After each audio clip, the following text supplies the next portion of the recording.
الرحمن علم القرآن خلق الإنسان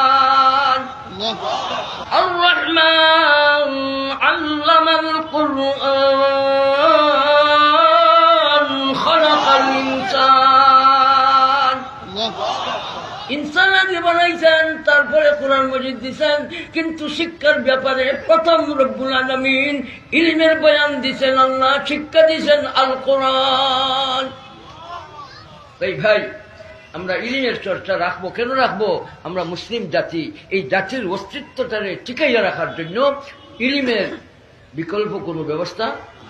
এর জন্য ভাই ইলমে আমরা কদর করবো, উলামাদের কদর করব, দরসগারে কদর করব, মাদ্রাসাগুলিরে কদর করব, খানকাহগুলিরে কদর করব, মসজিদে কদর করব।